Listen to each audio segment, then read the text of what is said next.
Hello students, welcome to Mohit Bansal classes. Students, हम लोग पढ़ रहे हैं सीएमए फाइनल का एक बहुत ही इंपॉर्टेंट सब्जेक्ट जिसका नाम है लॉ, पेपर नंबर 13। देखिए बच्चों, आज की इस क्लास के अंदर हम प्रीवियस ईयर के क्वेश्चंस सॉल्व करने वाले हैं। आज हम जो प्रीवियस ईयर के क्वेश्चन सॉल्व करने वाले हैं उसमें बच्चों अभी जो लेटेस्ट 2023 के अंदर लॉ का एग्जाम हुआ है उसके भी क्वेश्चंस हम लोग सॉल्व करेंगे। उसके अलावा बाकी जो सीएमए के अंदर एंड सीए के अंदर जो क्वेश्चंस आए हुए हैं उन्हें भी सॉल्व करेंगे। बच्चों, आज हम इस क्लास में जो क्वेश्चन सॉल्व करने वाले हैं वो चैप्टर 1 का सॉल्व करने वाले हैं, कंपनी फॉर्मेशन एंड कन्वर्सन। इसी तरह से हर चैप्टर के, वैसे तो देखिए हम लोगों ने जब भी हम अपना चैप्टर पढ़ते हैं अपनी रेगुलर क्लास के अंदर तो हमने ये चैप्टर कंप्लीट कर लिया है जिसमें पूरा सीएमए का एक्सक्लूसिव स्टडी मटेरियल हमने फॉलो किया। टॉपिक वाइज ऑलरेडी हम लोगों ने क्लास के अंदर प्रीवियस ईयर के क्वेश्चन सॉल्व कर लिए थे। उसके अलावा चैप्टर के एमसीक्यूज की क्लासेस एंड नोट्स भी आपके पास में ऑलरेडी हैं। उसके अलावा बच्चों आपके रेगुलर टेस्ट चल रहे हैं जिनके अंदर बहुत सारे नए क्वेश्चंस आपको सॉल्व करवाए जाते हैं। वे ऑफ प्रेजेंटेशन बताया जाता है कि एक्चुअल एग्जाम के अंदर किस तरह से आपको आंसर लिखना चाहिए, आंसर का वे कैसे प्रेजेंट कैसे करना है ताकि आपको अच्छे मार्क्स मिले। तो उसके अलावा पूरा हमने चैप्टर ऑलरेडी पढ़ लिया, पूरा स्टडी मटेरियल फॉलो कर लिया, टॉपिक वाइज प्रीवियस ईयर के सभी क्वेश्चन क्लास के अंदर सॉल्व कर लिए, एमसीक्यू क्लासेस दे दी, एमसीक्यू नोट्स दे दिए, रेगुलर टेस्ट चल रहे उसके अंदर बहुत सारे क्वेश्चन सॉल्व कर लिए। उसके अलावा बच्चों अब हम सभी चैप्टर्स के, हर चैप्टर के सीए के अंदर जो क्वेश्चंस आए हैं, पढ़ हम सीएमए का ही रहे हैं लेकिन क्या होता है कि बहुत बार सीए के अंदर भी एक कॉमन चैप्टर्स होते हैं तो सीए में से क्वेश्चन उठाकर दे देते हैं। बहुत बार जो सीएमए के स्टडी मटेरियल में नहीं होता वो भी क्वेश्चन आ जाते हैं क्योंकि आप फाइनल लेवल पर एग्जाम देने वाले हो, इसलिए हम सीए के भी क्वेश्चंस कर रहे हैं। और उसके अलावा अभी जो लेटेस्ट 2023 के अंदर आपका सीएमए का लॉ का एग्जाम हुआ है उसके भी क्वेश्चन यहाँ पर सॉल्व करवाए जा रहे हैं। क्लियर है? आज हम फर्स्ट चैप्टर से रिलेटेड करेंगे, then second chapter, then third chapter, पूरा कंप्लीट सिलेबस के अंदर सभी चैप्टर्स के अंदर सीएमए के क्वेश्चन तो हम क्लास में सॉल्व कर लेते हैं, दोबारा और करेंगे, एक्स्ट्रा क्वेश्चन और सॉल्व करेंगे, सीए के क्वेश्चंस भी सॉल्व करेंगे और लेटेस्ट जो सीएमए का पेपर आया है वो भी हम सॉल्व करेंगे। तो चलिए बच्चों स्टार्ट करते हैं। अभी हम पढ़ रहे हैं, हमारा फर्स्ट चैप्टर के क्वेश्चंस सॉल्व कर रहे हैं, कंपनी फॉर्मेशन एंड कन्वर्सन। देखिए बच्चों, आपको जो स्टार्टिंग के 5 क्वेश्चंस मिलेंगे, क्वेश्चन नंबर 1, क्वेश्चन नंबर 2, उसके अलावा बच्चों ये question number 3, question number 4 and question number 5, ये पांचों क्वेश्चन स्टार्टिंग के जो 5 क्वेश्चंस हैं ये वो हैं जो कि अभी 2023 के अंदर सीएमए का जो एग्जाम हुआ है लॉ सब्जेक्ट का, सीएमए का लॉ सब्जेक्ट का एग्जाम हुआ है 2023 के अंदर, ये पांचों क्वेश्चन अभी लेटेस्ट आए हैं फर्स्ट चैप्टर से। एक सिंगल चैप्टर से एक ही अटेम्प्ट के अंदर 5 क्वेश्चंस आए हैं। मतलब आप देखिए एक चैप्टर का वेटेज कम से कम 8 से 9 मार्क्स का है, जैसा कि एग्जाम से पहले भी आपको बताया गया। क्लियर है? तो ये स्टार्टिंग के पांचों क्वेश्चन कौन से हैं जो अभी लेटेस्ट 2023 के अंदर सीएमए के लॉ के एग्जाम में आए। फिर उसके अलावा बाकी के जो और क्वेश्चन है वो सीए में आए हुए हैं, उनको भी हम लोग सॉल्व करते हैं। तो चलिए स्टार्ट करते हैं। सबसे पहले आता है प्यारे बच्चों क्वेश्चन नंबर 1। सबसे पहले आता है प्यारे बच्चों क्वेश्चन नंबर 1। अब ये क्वेश्चन नंबर 1 क्या है? ये बोल रहा है कि कंपनीज एक्ट 2013 कितने चैप्टर्स में डिवाइडेड है एंड कितने शेड्यूल्स में डिवाइडेड है। बच्चों आप लोगों को ये पढ़ाया गया है कि आपका जो कंपनीज एक्ट 2013 है वो टोटल 29 चैप्टर्स में डिवाइडेड है, 7 शेड्यूल्स में डिवाइडेड है एंड 470 सेक्शंस में डिवाइडेड है। अगर कोई आपसे पूछे कि कंपनीज एक्ट 2013 के अंदर टोटल कितने चैप्टर्स हैं एक्ट के अंदर तो आप बोलिएगा 29 चैप्टर्स हैं, 7 शेड्यूल्स हैं और टोटल 470 सेक्शंस हैं। तो ये क्वेश्चन अभी आपका लेटेस्ट 2023 में आया था। देखिए, companies act 2013 has been divided into dash chapters with the dash schedule. Blank दिया हुआ था, 4 ऑप्शन में से आपको एक चूज करना था। हमको पता है 29 चैप्टर्स, 7 शेड्यूल्स, यहाँ पे आपका आंसर डी हो जाता है। इसके अलावा बच्चों क्वेश्चन एक तरीके से और आ सकता है, वो मैं समझा देता हूं। हो सकता है शायद क्वेश्चन ऐसे आ जाए कि जो कंपनीज एक्ट 1956 पहले चला करता था, कंपनीज एक्ट 1956 जो पहले चला करता था, उसके अंदर टोटल कितने सेक्शंस थे? तो प्यारे बच्चों उसके अंदर टोटल 658 सेक्शंस थे, लेकिन अभी कंपनीज एक्ट 2013 के अंदर टोटल 470 सेक्शंस हैं। इसका मतलब ये नहीं है कि पहले कंपनीज एक्ट में ज्यादा प्रोविजंस थे और अब 2013 एक्ट के अंदर कम प्रोविजन है। नहीं, प्रोविजंस उतने ही हैं, फिर सेक्शंस कम क्यों हो गए? क्योंकि पहले क्या था, पहले जब कंपनीज एक्ट 1956 चलता था ना, तो एक कॉन्सेप्ट के या हर कॉन्सेप्ट के अलग अलग सेक्शंस होते थे, लेकिन 2013 के अंदर उनको जोड़कर एक ही बना दिया गया। जैसे अगर आप कंपनीज एक्ट 1956 के अकॉर्डिंगली मेमोरेंडम ऑफ एसोसिएशन को पढ़ोगे ना, तो उसमें सेक्शंस अलग है एमओए के। एमओए का नेम क्लॉज का सेक्शन अलग है, रजिस्टर्ड ऑफिस का सेक्शन अलग है, ऑब्जेक्ट क्लॉज का सेक्शन अलग है। लेकिन जो आपका कंपनीज एक्ट 2013 है, उसमें कुल मिलाकर एक ही सेक्शन नंबर 4 के अंदर पूरा एमओए खत्म हो जाता है। सेक्शन नंबर 13 के अंदर ऑल्ट्रेशन ऑफ एमओए पूरा खत्म हो जाता है। तो जो एमओए के पहले नेम क्लॉज का सेक्शन अलग था, रजिस्टर्ड ऑफिस का अलग था, ऑब्जेक्ट क्लॉज का अलग था, उन सबको मिला के एक बना दिया। इसलिए कंपनीज एक्ट 2013 के अंदर अब 470 सेक्शंस हैं। पहले जो कंपनीज एक्ट 1956 चलता था बच्चों, उसके अंदर 658 क्वेश्चंस थे। तो ये हमारा पहला क्वेश्चन है। आप सोचिए सीएमए के फाइनल लेवल के लॉ के पेपर में ये इतना इजी सा क्वेश्चन आया है। अब चलते हैं स्टूडेंट्स हम लोग सेकंड वाले क्वेश्चन पर। ये भी अभी लेटेस्ट आया है। ये बोल रहा है डोरमेंट कंपनी का मतलब क्या होता है? फिल इन द ब्लैंक दिया हुआ है। पहले मैं आपको समझा देता हूं, हम लोगों ने क्लास के अंदर इसको बहुत डिटेल में पढ़ा था, दोबारा से बता देता हूं। देखिए बच्चों, डोरमेंट जो शब्द है प्यारे बच्चों, डोरमेंट शब्द का मतलब होता है नॉट एक्टिंग, जो अभी काम नहीं कर रहा है, जो अभी काम एक्टिव नहीं है। नॉट एक्टिव, नॉट एक्टिंग, जो काम नहीं कर रहा। देखिए बच्चों, डोरमेंट कंपनीज वो कंपनीज होती हैं जो कि बना तो आज दी गई है, जो आज इनकॉर्पोरेट हो चुकी है, लेकिन स्टूडेंट्स उनको इनकॉर्पोरेट किया गया है फ्यूचर के वर्क के लिए। उनको ऐसी कंपनीज जो कि ऑलरेडी इनकॉर्पोरेटेड हो चुकी हैं, जो कि बन चुकी हैं, लेकिन उनको बनाया गया है फ्यूचर के काम के लिए, उनको बनाया गया। वो आज प्रेजेंट में काम नहीं करेंगी, वो फ्यूचर में काम करेंगी। ऐसी कंपनीज को डोरमेंट कंपनी बोला जाता है। एग्जाम्पल के तौर पे सपोज कीजिएगा बच्चों, जैसे अभी मेरी कंपनी है जिसका नाम है Mohit Bansal classes private limited company. बच्चों इस कंपनी के अंदर हम एजुकेशन प्रोवाइड करते हैं। इस कंपनी के अंदर हम लोग क्या करते हैं? इस कंपनी के अंदर हम लोग एजुकेशन प्रोवाइड करते हैं। अब बच्चों, और एजुकेशन किस फील्ड में प्रोवाइड करते हैं? कॉमर्स की फील्ड में प्रोवाइड करते हैं। ठीक है। अब मेरे दिमाग में ये आया कि यार अब हम ना कंपटीशन वाले बच्चों को भी पढ़ाएंगे।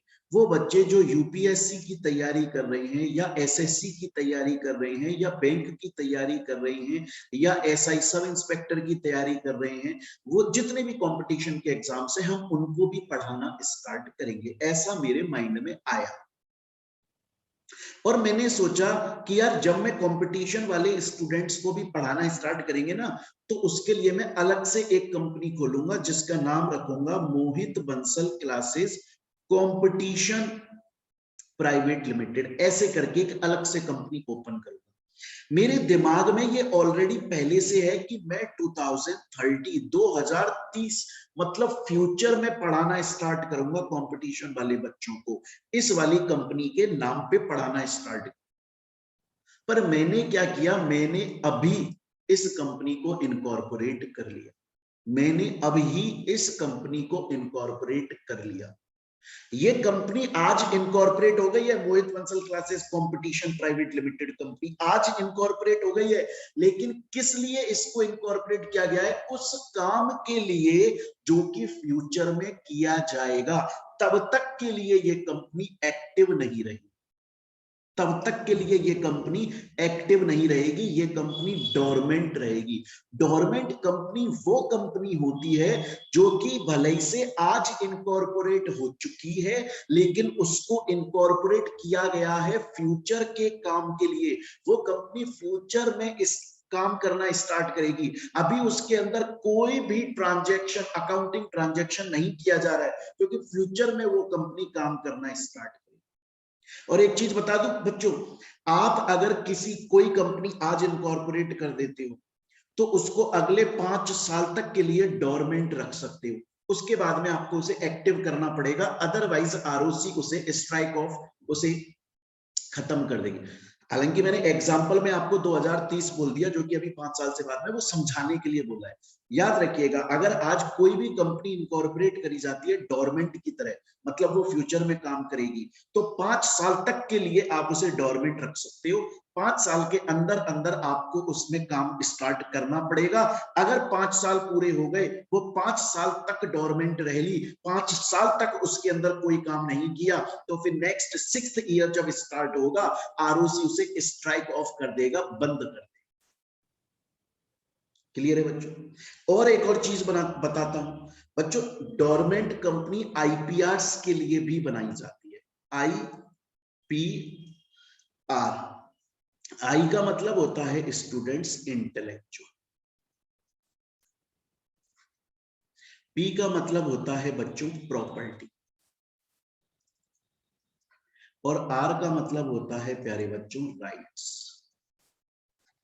इंटेलेक्चुअल प्रॉपर्टी राइट्स मतलब जैसे पेटेंट, जैसे कॉपीराइट, जैसे ट्रेडमार्क होता है ना बच्चों। आज अगर मैंने कोई ऐसा प्रोडक्ट बना दिया जो मैंने ही तो मैं उसमें पेटेंट ले लूंगा, या डिजाइन पे कॉपीराइट ले लूंगा, या अपने किसी सिंबल पे ट्रेडमार्क ले लूंगा।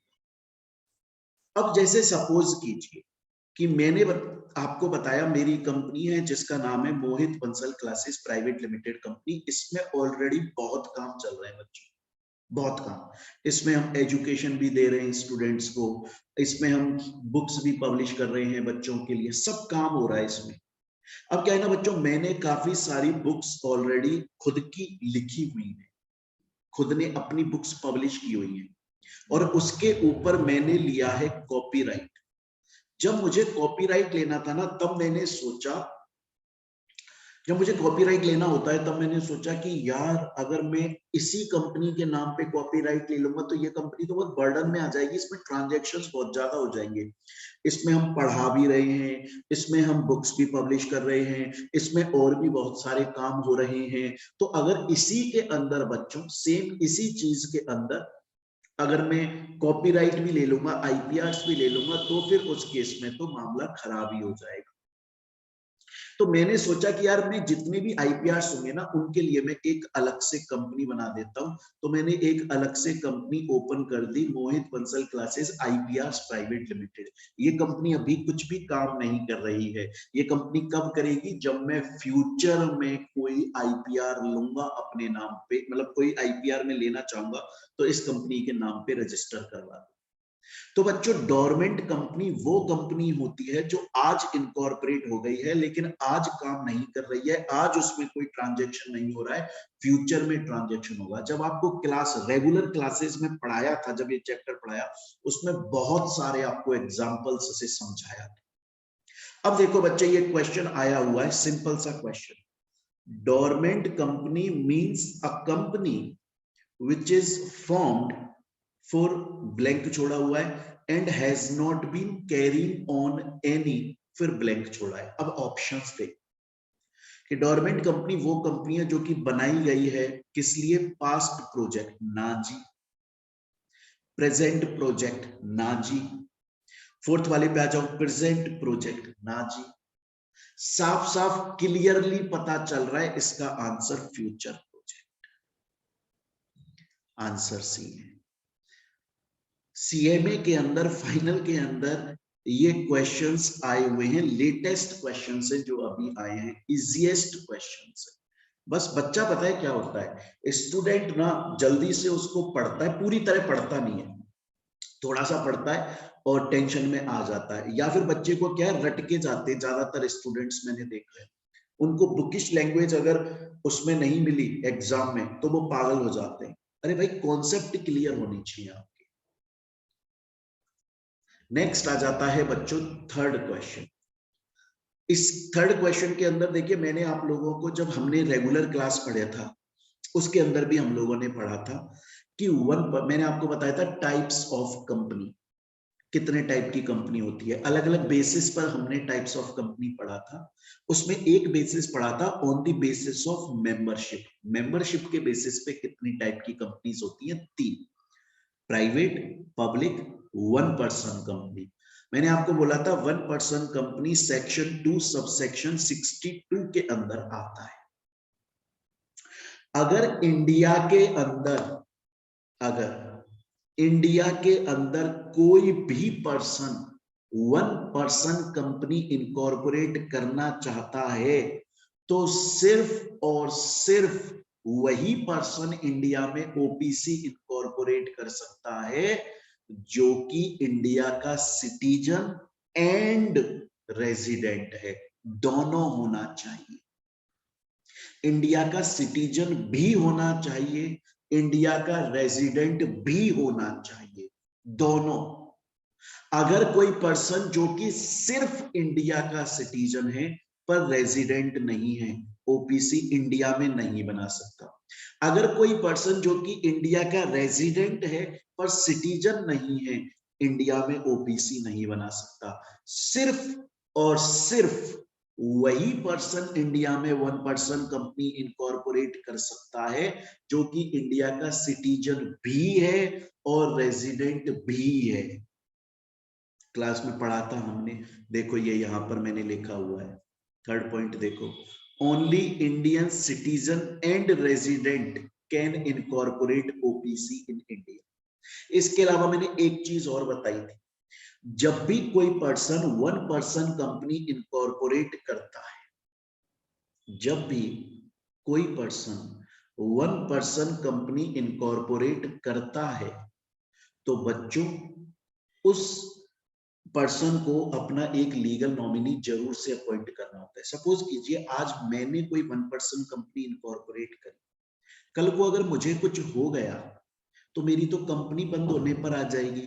इसीलिए जरूरी है कि मैं अपना कोई नॉमिनी अपॉइंट करके रखूं कि कल को अगर मुझे कुछ हो जाता है तो एटलीस्ट वो मेरी पोजीशन पे आके कंपनी को रन करेगा, कंपनी बंद नहीं होगी। ये भी बताया है आप लोगों को क्लास में कि जिस पर्सन को ओपीसी वन पर्सन कंपनी का लीगल नॉमिनी बनाया जाता है वो भी इंडिया का सिटीजन एंड रेजिडेंट दोनों होना जरूरी है। मतलब जो पर्सन ओपीसी इनकॉर्पोरेट कर रहा है वो भी इंडिया का सिटीजन और रेजिडेंट होना चाहिए, और अपना जो वो लीगल नॉमिनी बना रहा है, जिसको लीगल नॉमिनी बना रहा है वो पर्सन भी इंडिया का सिटीजन और रेजिडेंट होना चाहिए।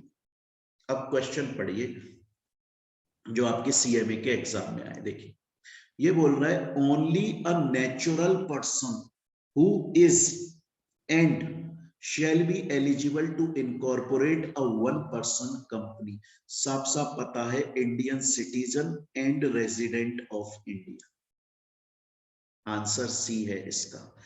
आपके जो क्लास आपके पास में जो बुक्स है उनके अंदर ये मैंने क्लियरली चीजें लिखी हुई है, एक एग्जांपल्स के थ्रू भी समझा था आपको, कहानी तक बताई थी वन पर्सन कंपनी इंडिया में आखिर क्यों आई थी, आने से क्या बेनिफिट है, नहीं आने से क्या लॉस है, सब बताया।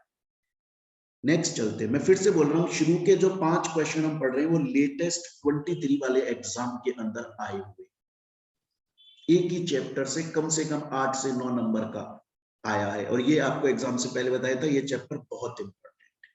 देखिए बच्चों,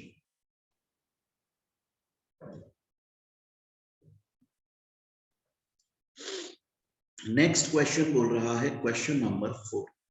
वो क्या बोल रहा है क्वेश्चन नंबर 4 कि एक प्रोड्यूसर कंपनी है XYZ लिमिटेड नाम की, XYZ लिमिटेड नाम की एक प्रोड्यूसर कंपनी है, और उस प्रोड्यूसर कंपनी के अंदर मिस्टर एक्स नाम का एक डायरेक्टर है। ये कंपनी अपने डायरेक्टर को लोन देना चाहती है।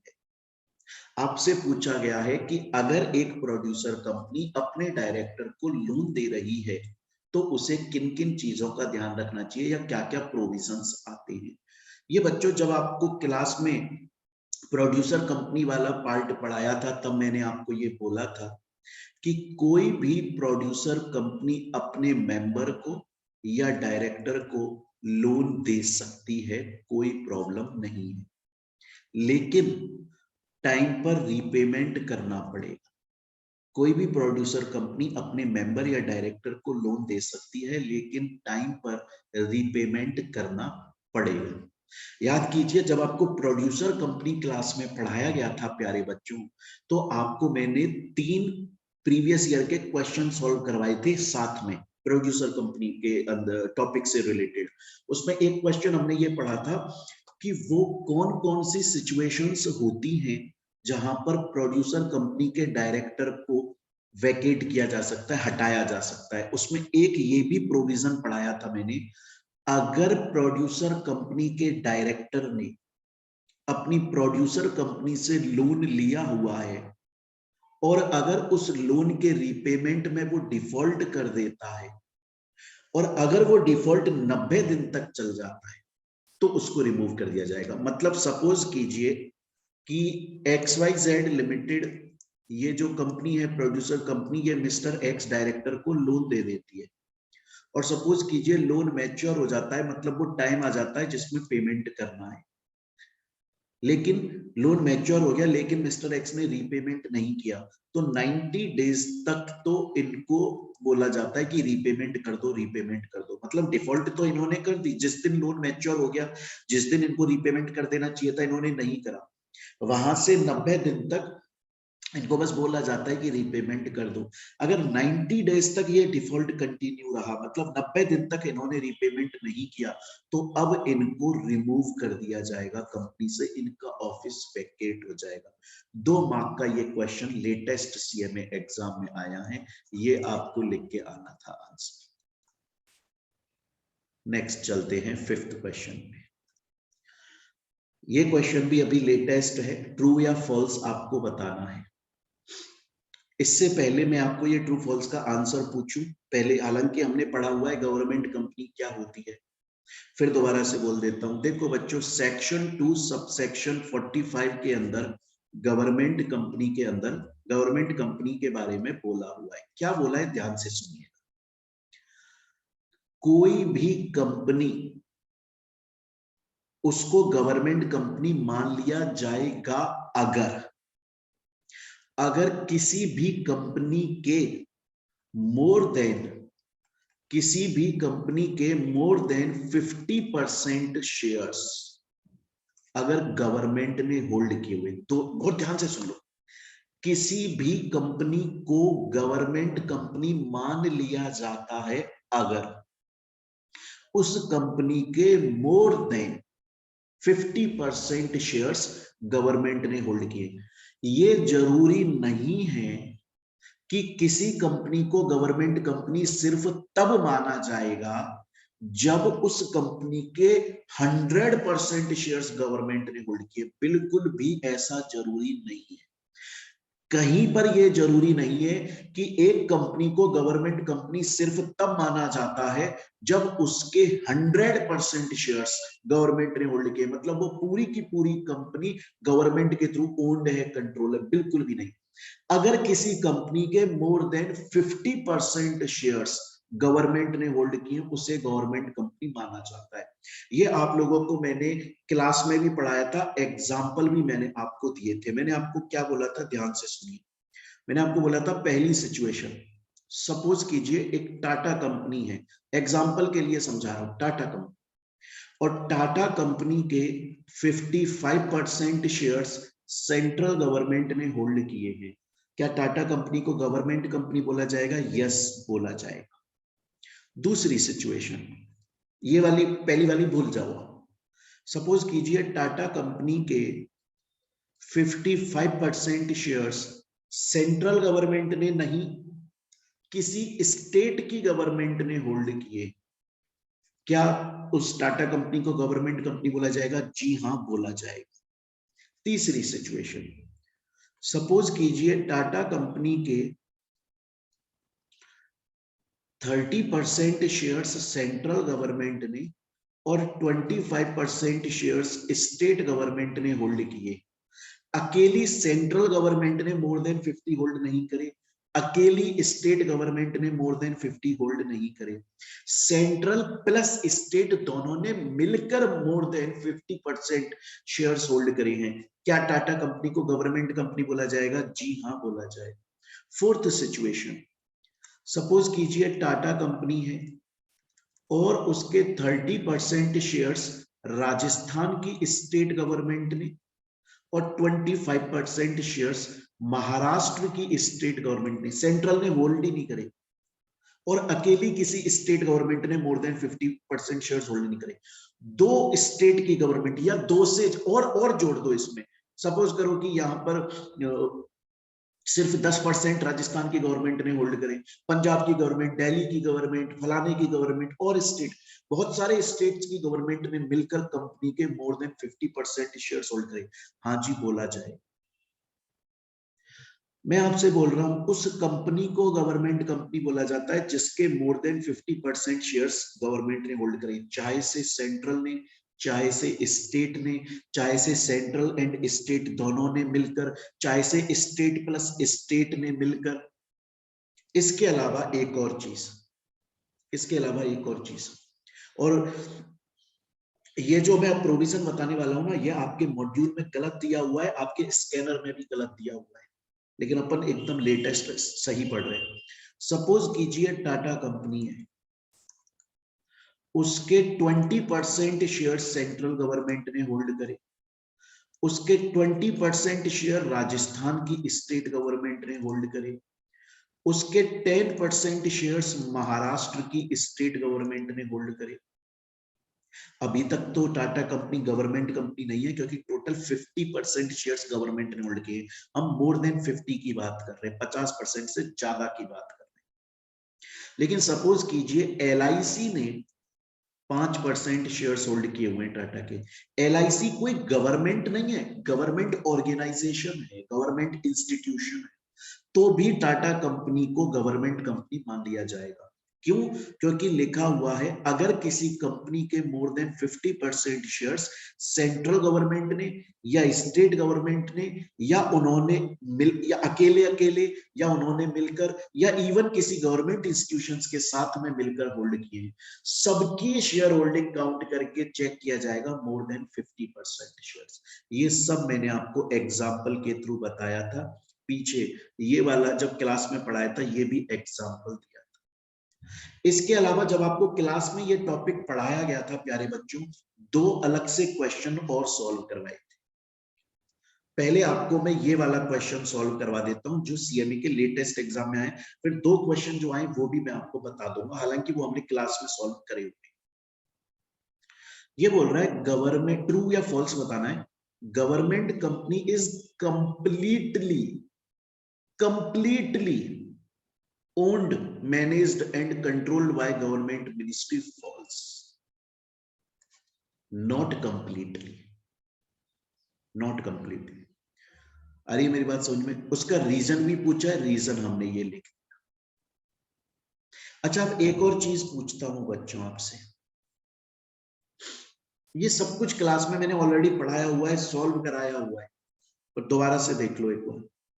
सपोज कीजिए एग्जाम्पल के तौर पे, सपोज कीजिए रिलायंस कंपनी गवर्नमेंट कंपनी है, एक बार के लिए सोच लीजिए, रिलायंस कंपनी गवर्नमेंट कंपनी है, ठीक है।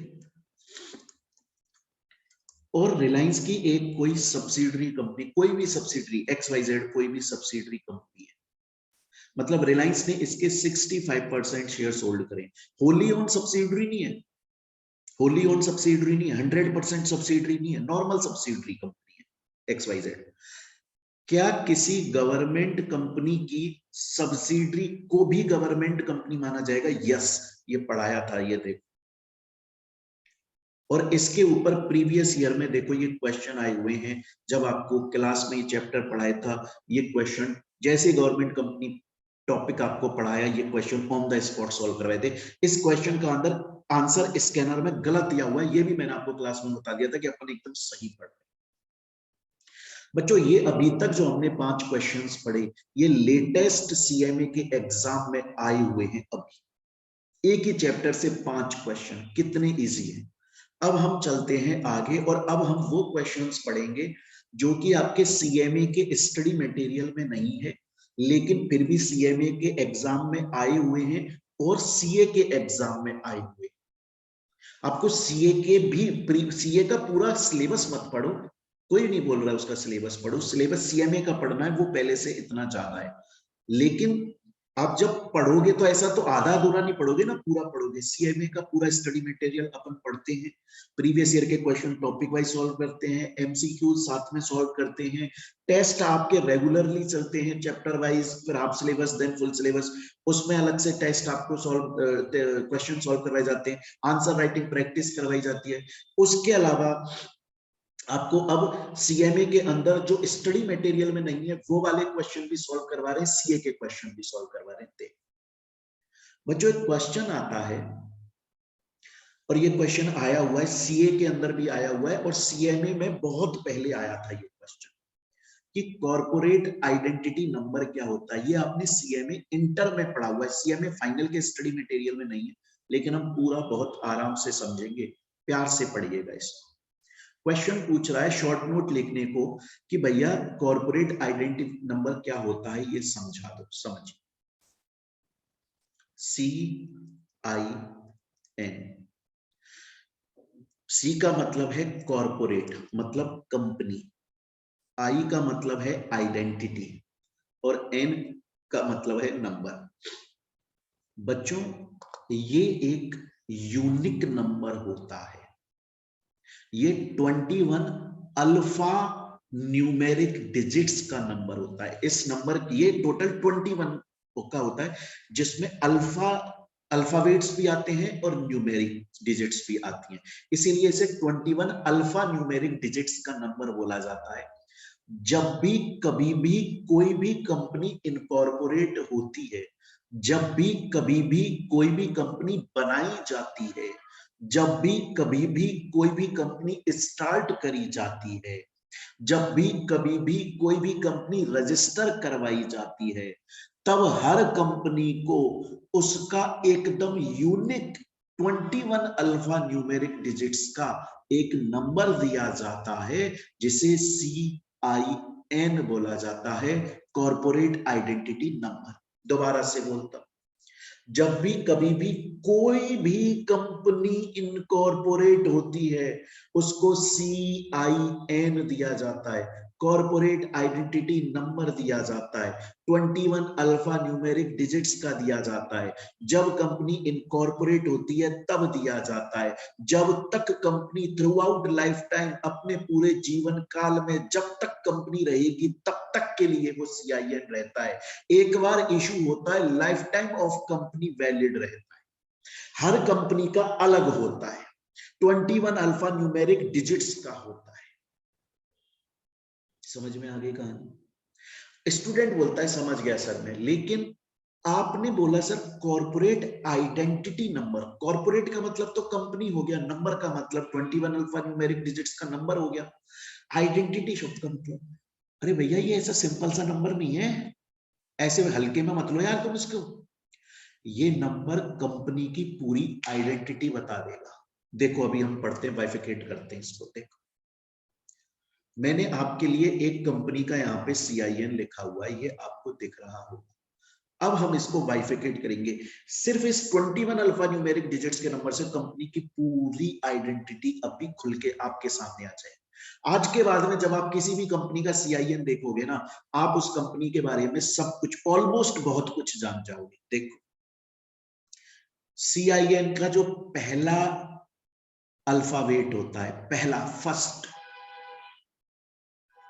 देखो CIN का जो पहला अल्फाबेट होता है वो कब ये बताता है कि कंपनी स्टॉक एक्सचेंज पर लिस्टेड है कि नहीं है, कंपनी स्टॉक एक्सचेंज पर लिस्टेड है कि अनलिस्टेड है।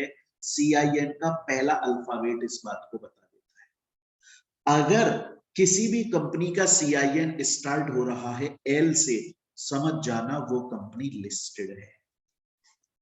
अगर किसी भी कंपनी का CIN स्टार्ट हो रहा है U से, समझ जाना वो अनलिस्टेड है। तो अभी जो मैंने CIN आपको लिख के दिया है वो कंपनी कैसी है, वो कंपनी बच्चा लिस्टेड है। क्लियर है? तो 21 अल्फा न्यूमेरिक डिजिट्स का होता है, लेकिन उसका जो फर्स्ट लेटर होता है ना CIN का, वो लिस्टिंग स्टेटस बताता है। अनलिस्टेड कंपनी का U से स्टार्ट होगा, लिस्टेड कंपनी का L से स्टार्ट होगा। क्लियर? अब चलते हैं इसके बाद में, इसके बाद के जो नेक्स्ट 5 डिजिट्स होते हैं, नेक्स्ट 5 जो डिजिट होते हैं वो इंडस्ट्री का कोड बताते हैं। हर इंडस्ट्री का अलग कोड होता है, हमें पता लग जाता है इंडस्ट्री कोड से कि ये कंपनी किस इंडस्ट्री से बिलोंग करती है। कपड़े वाली कंपनी से बिलोंग करती है, कपड़े वाली इंडस्ट्री से, या मार्बल इंडस्ट्री से, या ऑटोमोबाइल इंडस्ट्री से, या इलेक्ट्रॉनिक डिपार्टमेंट से। हर इंडस्ट्री का एक अलग कोड होता है। तो CIN का जो सबसे पहला लेटर होता है वो लिस्टिंग या अनलिस्टेड स्टेटस बताता है, और उसके बाद के जो नेक्स्ट 5 डिजिट्स होते हैं वो उस कंपनी का इंडस्ट्री कोड बताते हैं, जो कि ROC ने उसको दिया। पूरा CIN ROC ने उसको दिया है। ये सब कुछ मैंने लिखा है। फिर उसके बाद के जो नेक्स्ट 2 अल्फाबेट होते हैं, 7th नंबर और 8th नंबर पे जो आते हैं, शुरू के 6 नंबर तो हमने पढ़ लिए, पहला वाला तो अल्फाबेट वो हमने पढ़ लिया, बाद के 5 हमने, नेक्स्ट 5 हमने पढ़ लिए। फिर जो 7 और 8th नंबर पे जो 2 अल्फाबेट्स आते हैं वो स्टेट बताते हैं कंपनी का। अगर RJ लिखा हुआ है तो कंपनी राजस्थान की है, अगर DL लिखा हुआ है तो कंपनी दिल्ली की है, अगर MH लिखा हुआ है तो कंपनी महाराष्ट्र की है, अगर TN लिखा हुआ है तो कंपनी तमिलनाडु की है। स्टेट बताते हैं 7th और 8th नंबर पे जो अल्फाबेट आते हैं। क्लियर है? हो रहा है बाइफिकेशन? ये सब कुछ मैंने यहाँ पर लिखा हुआ। इसके बाद के बच्चों जो नेक्स्ट 4 डिजिट्स होती हैं, जो कि 9th से लेके 12th नंबर तक जा रही है। शुरू के 8 हमने पढ़ लिए, पहला वाले ने हमको लिस्टिंग बताया, फिर बाद के 5 वाले ने इंडस्ट्री कोड बताया, फिर नेक्स्ट 2 अल्फाबेट जो 7th और 8th नंबर पे आ रहे हैं उन्होंने हमें स्टेट बताया कंपनी का। उसके बाद 9th से 12th नंबर तक जो न्यूमेरिक डिजिट्स, वो हमें कंपनी का ईयर ऑफ इनकॉर्पोरेशन बताती है, कंपनी कौन से साल में इनकॉर्पोरेट हुई है। जैसे ये कंपनी 2010 में इनकॉर्पोरेट। क्लियर है? उसके बाद के मेरे प्यारे बच्चों नेक्स्ट जो आपके 3 अल्फाबेट आते हैं, उसके बाद में जो आपके नेक्स्ट 3 अल्फाबेट्स आते हैं वो ये बताते हैं कंपनी प्राइवेट है कि पब्लिक है। अगर PTC लिखा हुआ है तो कंपनी प्राइवेट लिमिटेड कंपनी है, अगर PLC लिखा हुआ है तो कंपनी पब्लिक लिमिटेड कंपनी है। ये सब कुछ मैंने यहाँ आपके लिए लिखा है प्यारे बच्चों। और बाद के जो फिर लास्ट के आपकी 6 डिजिट्स बताते हैं वो रजिस्ट्रेशन नंबर बताते हैं कंपनी का।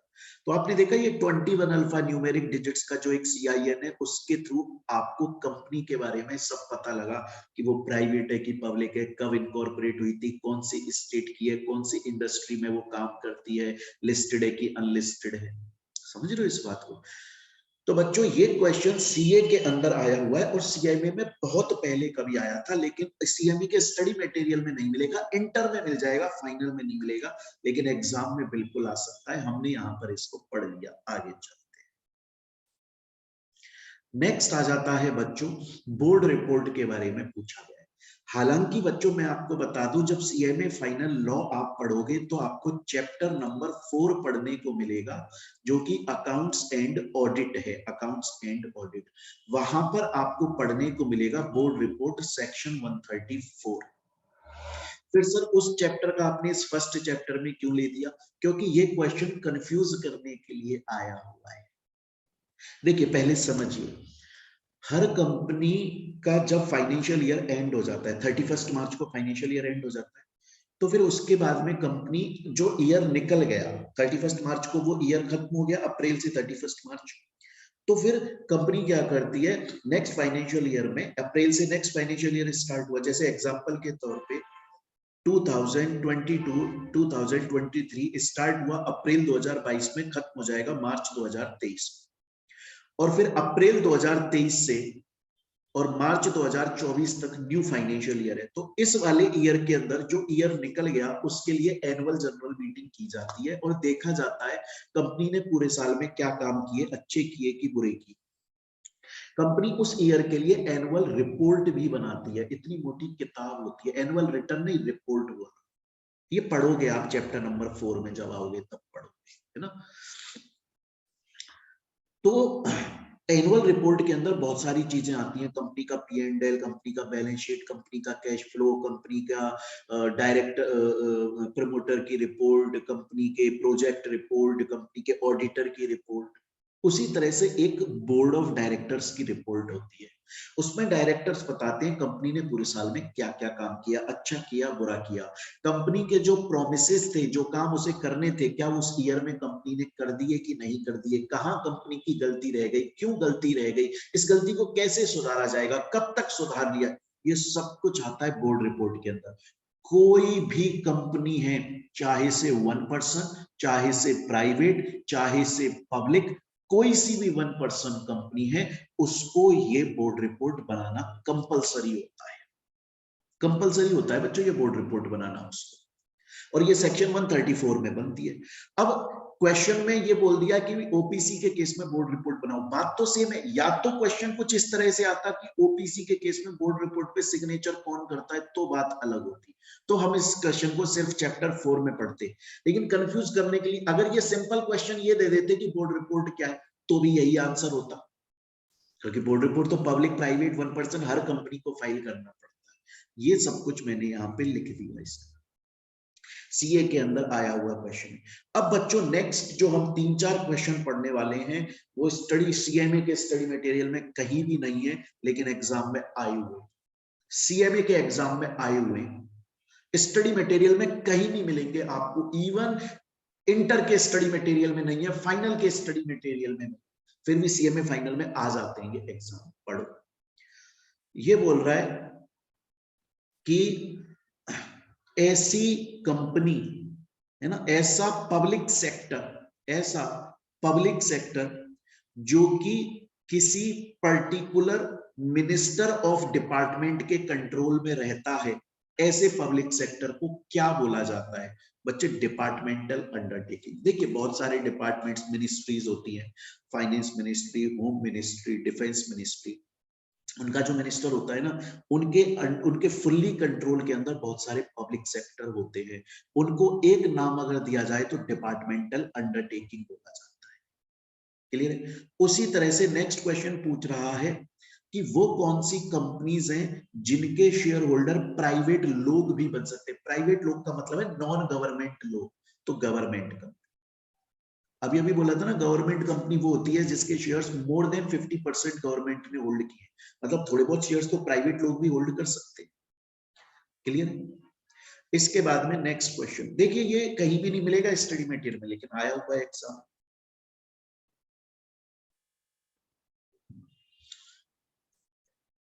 अब देखिए नेक्स्ट क्वेश्चन, बच्चों मैं आपको ये गारंटी दे देता हूं, इस क्वेश्चन को मोस्ट ऑफ द स्टूडेंट्स गलत करके आए थे एग्जाम में। सीए के अंदर ये क्वेश्चन आया हुआ है और इसको मोस्ट ऑफ द स्टूडेंट्स गलती करके आए, जबकि क्वेश्चन हार्ड नहीं है, बहुत इजी क्वेश्चन। क्वेश्चन क्या बोल रहा है, ध्यान से सुन लेना। ये बोल रहा है कि एलएलपी को प्राइवेट कंपनी के अंदर कन्वर्ट करने का जो प्रोविजंस हैं, कंडीशंस हैं और जो लॉ है, कानून है, वो एलएलपी एक्ट 2008 में लिखा हुआ है। क्या एलएलपी एक्ट 2008 किसी एलएलपी को प्राइवेट कंपनी के अंदर कन्वर्ट होने की फैसिलिटी देता है? क्या एलएलपी एक्ट 2008 के अंदर एलएलपी को प्राइवेट में कन्वर्ट करने का प्रोसेस बताया हुआ है? नहीं। हाँ, ऐसा नहीं है कि कोई एलएलपी प्राइवेट में कन्वर्ट नहीं हो सकती, बिल्कुल हो सकती है। हमने अपनी क्लास के अंदर पूरा प्रोसेस पढ़ा है, एग्जाम्पल के थ्रू पढ़ा है। याद हो आपको कैटरीना कैफ और वो सब एग्जाम्पल्स मैंने आप लोगों को समझाए थे कि भैया एलएलपी कैसे प्राइवेट कंपनी में कन्वर्ट हो सकती है। लेकिन ये जो एलएलपी प्राइवेट कंपनी में कन्वर्ट होती है, इसके जो प्रोसेस हैं, इसके जो प्रोविजंस हैं, वो प्यारे स्टूडेंट्स एलएलपी एक्ट 2008 में नहीं लिखे हुए, कंपनीज एक्ट में लिखे हुए। क्वेश्चन क्या पूछ रहा है कि क्या एलएलपी एक्ट फैसिलिटी देता है क्या एलएलपी को प्राइवेट कंपनी में कन्वर्ट करने की? ना, कंपनीज एक्ट देता है। याद रखिएगा। क्लियर है ये चीज? नेक्स्ट क्वेश्चन पर आ जाते हैं प्यारे स्टूडेंट्स। ये क्वेश्चन भी एग्जाम में बहुत पहले आया था। ध्यान कीजिए, आप लोगों को मैंने ये पढ़ाया था, टाइप्स ऑफ कंपनी जब पढ़ाया था तो उसमें पढ़ाया था on the basis of incorporation. Incorporation के बेसिस पर कितने टाइप की कंपनी होती है, उसमें मैंने एक स्टैट्यूटरी कंपनी बताई थी। ये वो कंपनीज होती हैं जो कि अपने स्पेशल एक्ट के अंदर रजिस्टर होती है, जैसे आरबीआई एक्ट 1934, जैसे कि आईसीएआई एक्ट, जैसे कि आईसीएमएआई का अपना कुछ सेपरेट एक्ट है, जैसे आईसीएसआई का अपना सेपरेट एक्ट है, जैसे एलआईसी का अपना सेपरेट एक्ट है। ये वो कंपनीज होती हैं जो खुद के सेपरेट एक्ट के अंदर रजिस्टर होती हैं पार्लियामेंट से अप्रूवल लेने के बाद में। इनको स्टैट्यूटरी कंपनीज बोलते हैं। यही पूछा हुआ है, स्पेशल एक्ट के थ्रू जो बनती है स्टैट्यूटरी कंपनीज। इसके बाद में नेक्स्ट क्वेश्चन बच्चों, क्वेश्चन नंबर 11 बहुत इंपॉर्टेंट है, सीए के अंदर आया हुआ है। जब रेगुलर क्लास में ये चैप्टर पढ़ाया था तब भी मैंने आप लोगों को डिस्कस किया था। बहुत इंपॉर्टेंट क्वेश्चन है, ध्यान से समझिएगा। पहले क्वेश्चन समझा देता हूं। बहुत से बच्चों को तो क्वेश्चन ही नहीं समझ में आता, वो आंसर क्या लिखकर आएंगे, और क्यों समझ में नहीं आता?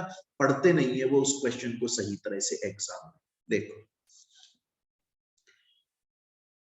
ये क्वेश्चन बोल रहा है कि एक कंपनी है प्यारे बच्चों, एक कंपनी है और वो कंपनी इनकॉर्पोरेट हो चुकी है, ऑलरेडी इनकॉर्पोरेटेड। लेकिन अब पता चला है कि उस कंपनी के मेमोरेंडम ऑफ एसोसिएशन के अंदर जो ऑब्जेक्ट क्लॉज है, लेकिन अब पता चला है कि उस कंपनी के मेमोरेंडम ऑफ एसोसिएशन के अंदर जो ऑब्जेक्ट क्लॉज है, उस ऑब्जेक्ट क्लॉज में कंपनी का जो मेन ऑब्जेक्ट है वो इलीगल ऑब्जेक्ट है। मतलब जिस ऑब्जेक्ट के लिए कंपनी को इनकॉर्पोरेट किया गया है वो इलीगल ऑब्जेक्ट है स्टूडेंट्स। इलीगल ऑब्जेक्ट के लिए कंपनी को इनकॉर्पोरेट कर दिया गया। कंपनी इनकॉर्पोरेट हो चुकी है, आरओसी ने उसे सर्टिफिकेट ऑफ इनकॉर्पोरेशन दे दिया है और कंपनी इलीगल ऑब्जेक्ट के लिए बनी है। क्वेश्चन ये है, क्योंकि कंपनी इनकॉर्पोरेट हो चुकी है, क्या अब वो उस इलीगल ऑब्जेक्ट के लिए काम कर सकती है या उसका इनकॉर्पोरेशन कैंसिल कर दिया जाए? स्कैनर के अंदर इस क्वेश्चन का आंसर गलत दिया हुआ है। इसका सही आंसर क्या है? इसका सही आंसर है जी नहीं। चाहे से कंपनी इनकॉर्पोरेट हो चुकी है, चाहे से कंपनी को इनकॉर्पोरेशन का सर्टिफिकेट मिल चुका है, फिर भी कंपनी इलीगल ऑब्जेक्ट के लिए काम नहीं कर सकती।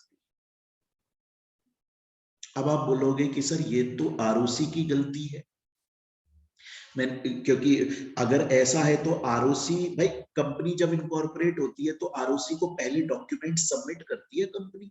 आरओसी उन डॉक्यूमेंट्स को चेक करता है, पढ़ता है, और अगर आरओसी सेटिस्फाई होता है तो ही, अगर आरओसी सेटिस्फाई होता है तो सिर्फ तब आरओसी सर्टिफिकेट ऑफ इनकॉर्पोरेशन देता है। आरओसी ने उस वक्त चेक क्यों नहीं कर लिया था कि कंपनी के ऑब्जेक्ट क्लॉज में इलीगल ऑब्जेक्ट है? हाँ, आप सही बोल रहे हैं। लेकिन मैंने आपको क्लास के अंदर भी, मैंने आपको रेगुलर क्लास में भी पढ़ाया था, उसमें मैंने एक दूसरा एग्जांपल दिया था, क्वेश्चन समझाया था जो प्रीवियस ईयर में आया हुआ है नेम चेंज से रिलेटेड। ऐसा नेम चेंज में भी होता है। सपोज कीजिए आज एक कंपनी बन गई, इनकॉर्पोरेट हो गई, आरओसी ने सर्टिफिकेट दिया, बाद में पता चला उस कंपनी का नाम ऑलरेडी कोई कंपनी बनी हुई थी उससे मिलता जुलता है, यहां भी आप बोलोगे आरओसी की गलती है, आरओसी को चेक करना चाहिए तो उसका नाम क्यों मिलता जुलता है, मना कर देते, इनकॉर्पोरेट मत करते।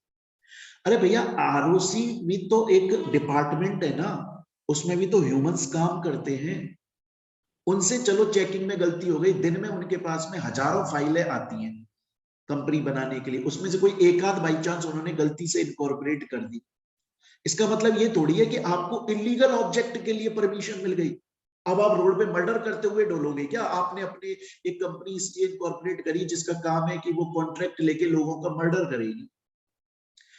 लॉ में एक लाइन लिखी हुई है, देखिए, no one can take advantage of its own wrong, no one is allowed, किसी भी बंदे को ये अलाउ नहीं है कि वो अपनी गलती का फायदा उठा सके।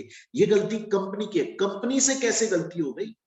जब कंपनी स्टार्टिंग में अपना ऑब्जेक्ट बना रही थी उसने इलीगल ऑब्जेक्ट लिखा, ये जानबूझ के करी गई गलती है, कंपनी इसका फायदा नहीं उठा सकती, चाहे से कोई कंपनी इनकॉर्पोरेट हो गई है, चाहे से सर्टिफिकेट मिल गया है, फिर भी वो उस इलीगल ऑब्जेक्ट के लिए काम नहीं कर सकती, उसे ऑब्जेक्ट क्लॉज चेंज करना पड़ेगा, अदरवाइज उसका रजिस्ट्रेशन कैंसिल हो जाएगा।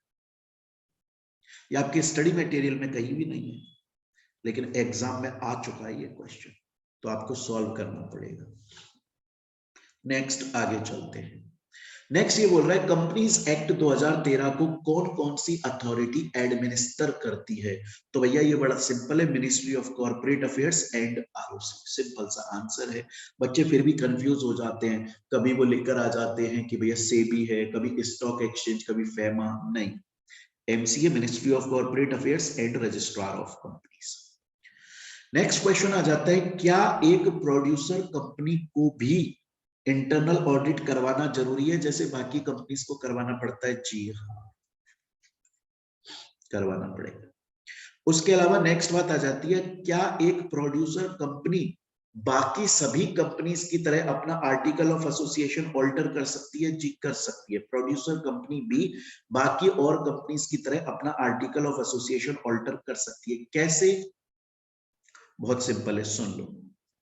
क्लास में ये सब प्रोविजन पढ़ाए हैं आपको मैंने, स्टडी मटेरियल में नहीं है, लेकिन मैंने अलग से पढ़ाए हुए हैं ताकि अगर एग्जाम में क्वेश्चन आए तो अपने जो स्टूडेंट्स हैं उनको कभी कोई प्रॉब्लम नहीं हो। अपन ने सब कर लिया है, सीएमए का स्टडी मटेरियल पढ़ लिया, एमसीक्यूज कर लिए हर चैप्टर के, प्रीवियस ईयर के क्वेश्चन कर लिए, और जो स्टडी मटेरियल में क्वेश्चन जो टॉपिक नहीं है उनसे रिलेटेड सीए के क्वेश्चन, सीएमए के क्वेश्चन कर लिए, रेगुलर टेस्ट के अंदर और बहुत सारे क्वेश्चन की प्रैक्टिस करवा दी, लाइव बच्चों को समझाकर आंसर राइटिंग प्रैक्टिस करवा दी। बेस्ट है, टेंशन मत लो, मस्त मार्क्स आने वाले हैं। क्वेश्चन है, बोल रहा है प्रोड्यूसर कंपनी अपने एओए को कैसे ऑल्टर करेगी? भैया देखो बड़ी सिंपल सी बात है, दो ऑप्शन है, दोनों में से कोई भी ऑप्शन चूज करके कंपनी ऑल्टर कर सकती है। पहला ऑप्शन क्या है, 2/3 ऑफ इलेक्टेड डायरेक्टर्स, बहुत ध्यान से सुनिए ना एक एक शब्द को, 2/3 of elected directors. Elected directors, देखो कंपनी के अंदर बहुत सारे डायरेक्टर्स होते हैं, जिनमें से कुछ डायरेक्टर्स ऐसे होते हैं जिनको इलेक्ट किया जाता है वोटिंग के थ्रू, तो कुछ डायरेक्टर्स ऐसे होते हैं जिन्हें बिना वोटिंग के अपॉइंट हो जाते हैं, नॉमिनी डायरेक्टर हो गया आपका, क्लियर? तो मैं बोल रहा हूं आपको 2/3 of elected directors, elected director का अगर 2/3 ये बोल देता है, अप्रूव कर देता है कि हाँ प्रोड्यूसर कंपनी एओए को ऑल्टर कर सकती है, तो हो जाए। या फिर कंपनी के टोटल जितने मेंबर्स हैं उनका 1/3 अप्रूव कर देता है और बाद में उसको जनरल मीटिंग के अंदर स्पेशल रिजोल्यूशन के थ्रू अप्रूव करा लिया जाता है। प्रोविजन समझिए बच्चे एक बार के लिए सही से, आप लोगों को पूरा प्रोविजन एक बार अच्छे से समझना पड़ेगा। सपोज कीजिए एक कंपनी है एयरटेल, या ऐसे मत, ऐसे समझिए बच्चों, एक प्रोड्यूसर कंपनी है एबीसी नाम की, एक प्रोड्यूसर कंपनी है, और उस प्रोड्यूसर कंपनी को अपना एओए ऑल्टर करना है क्योंकि कुछ ऑथराइज करना है। कंपनी को अपने लिए कुछ ना कुछ चीज ऑथोराइज करनी है, इसलिए एओए ऑल्टर करना चाहती है और जल्दी करना चाहती है। अब वो ये बोल रही है कि यार हम चाहें तो हमारे जो इलेक्टेड डायरेक्टर्स हैं, नॉट टोटल, इलेक्टेड डायरेक्टर्स जो है उनके 2/3 से अप्रूव करवा लेते हैं, एओए का ऑल्ट्रेशन हो जाएगा। लेकिन इलेक्टेड डायरेक्टर का 2/3 अभी इंडिया में है नहीं, कंपनी के काम फॉरेन गए हुए, तो ये तो हो ही नहीं पाएगा। दूसरा ऑप्शन कि टोटल जितने मेंबर्स हैं उनके 1/3 से अप्रूव करवा लो। अब और फिर जनरल मीटिंग में स्पेशल रिजोल्यूशन 75% से भी अप्रूव करवाना पड़ेगा। कंपनी बोल रही है यार मेरे पास में इतना टाइम नहीं है कि मैं जनरल मीटिंग बुला के अभी एसआर पास करवा लूं, तो कोई प्रॉब्लम नहीं, अभी एक काम करो, 1/3 टोटल मेंबर्स के 1/3 से अप्रूव करवा लो। फिर जो नेक्स्ट जनरल मीटिंग होगी ना, उसमें मेंबर्स से इस वाले पर स्पेशल रिजोल्यूशन पास जरूर करवा लेना। उसे बोल देना कि हमने एओए ऑल्टर कर दिया था, इस वजह से ये ऑल्टरेशन था, मेंबर्स 1/3 मेंबर्स की अप्रूवल ले ली थी जो लॉ में लिखा हुआ है, अब आप स्पेशल रिजोल्यूशन पास कर दो, करवा लेना। क्लियर है बच्चों? अब ये आपके स्टडी मटेरियल में नहीं है, लेकिन क्वेश्चन आया हुआ है तो अपन ने सॉल्व कर लिया। तो स्टूडेंट्स, ये फर्स्ट चैप्टर से रिलेटेड वो क्वेश्चंस हैं जो कि अभी लेटेस्ट आए हुए थे, वो सॉल्व करवाए आपको। इसके अलावा और भी बहुत सारे क्वेश्चन को रेगुलर क्लास में कंप्लीट सॉल्व करवाए हुए हैं, आपको पता है। जैसे ही हमने कोई भी टॉपिक पढ़ा, टॉपिक से रिलेटेड जितने क्वेश्चंस आए सबकी सब सॉल्व करवा दिए। लेकिन अब हमने स्टडी मटेरियल में जो नहीं है उसके अलावा भी क्वेश्चन सॉल्व कर लिए, सीए के क्वेश्चन सॉल्व कर लिए, लेटेस्ट सीएमए के एग्जाम में जो क्वेश्चंस आए वो सॉल्व कर लिए। अब इसके बाहर से कुछ नहीं आ सकता। और आपके जो रेगुलर टेस्ट चल रहे हैं चैप्टर वाइज, हमेशा लगातार चलते रहते हैं एग्जाम तक। टेस्ट सीरीज तो अलग चीज है जो 1 महीने पहले आती है एग्जाम से। रेगुलर टेस्ट जो चल रहे हैं उनमें बहुत सारे आप लोगों के ऐसे क्वेश्चंस दिए जाते हैं, आपकी कॉपी चेक करी जाती है, आंसर राइटिंग प्रैक्टिस करवाई जाती है कि जूम पर आकर लाइव आंसर राइटिंग प्रैक्टिस करो। हर बच्चे को पर्सनली समझाया जाता है, कॉपी में गलतियां मार्क करी जाती हैं, उनसे आपकी वे ऑफ प्रेजेंटेशन भी इम्प्रूव हो रहा है और नए क्वेश्चंस आपको फेस करने को बोल रहे हैं। एग्जाम का आपको एनवायरनमेंट मिलता है कि हाँ किस तरीके से आप एग्जाम में बैठकर दोगे। ऐसा थोड़ी है ना डायरेक्टली आप चले जाओगे एग्जाम देने पहली बार और वहां पे जाके पहली बार क्वेश्चंस देखोगे, प्रैक्टिस तो करोगे ना यार भाई उनकी। वही रेगुलर टेस्ट में अपन करते हैं। तो यहां तक हो गया, इसके नोट्स आपके पास में हैं, कंप्लीट सब कुछ आपके पास। अगर कोई स्टूडेंट सोशल मीडिया प्लेटफॉर्म पर देख रहा है क्लास को और अगर वो क्लास परचेज करना चाहता है तो बच्चे हमारी क्लास आप ऐप के थ्रू भी परचेज कर सकते हो या गूगल ड्राइव पर भी परचेज कर सकते हो। ऐप गूगल प्ले स्टोर पर जाके टाइप कर दो मोहित बंसल क्लासेस, ऐप मिल जाएगा, या वीडियो की डिस्क्रिप्शन में लिंक है ऐप का, वेबसाइट का, वहां से डाउनलोड कर सकते हो। और गूगल ड्राइव पर चाहते हो तो इस नंबर पे आप कॉल कर सकते हो, व्हाट्सएप कर सकते हो, टेलीग्राम पे मैसेज कर सकते हो, हमारी टीम आपको रिस्पॉन्स दे देगी। दूसरी चीज मैं बता दूं प्यारे बच्चों, जब आप हमारी क्लासेस लेते हो ना तो आपको कंप्लीट तो क्लासेस मिलती हैं, स्कैनर सॉल्व करवाया जाता है, सीए सीएमए सबका। उसके अलावा हर चैप्टर के एमसीक्यूज क्लासेस एंड नोट्स दिए जाते हैं। उसके अलावा सॉफ्ट कॉपी नोट्स भी दिए जाते हैं। उसके अलावा हार्ड कॉपी नोट्स भी दिए जाते हैं। मतलब ये पूरा पैकेज मिलता है आपको एक ही बार में, अलग से कोई अलग पैसा चार्ज नहीं, ये सब कुछ एक ही बार में आपको मिल जाता है। प्लस रेगुलर टेस्ट कंडक्ट होते हैं, प्लस आंसर राइटिंग प्रैक्टिस करवाई जाती है, प्लस अनलिमिटेड व्यूज रहते हैं एग्जाम तक, प्लस डाउनलोड ऑप्शन आपके पास में अवेलेबल रहता है, प्लस आप मोबाइल एंड लैपटॉप दोनों पर प्ले कर सकते हैं, चाहे से आप ऐप पे परचेज करते हो या गूगल ड्राइव। क्लियर बच्चों? तो अगर परचेज करना चाहो इस नंबर पे कांटेक्ट कर लो या डायरेक्टली ऐप के थ्रू परचेज कर लीजिए। All over India home delivery होती है नोट्स की। चलिए बच्चों, मिलते हैं हम लोग अपनी नेक्स्ट क्लास के अंदर। Thank you students.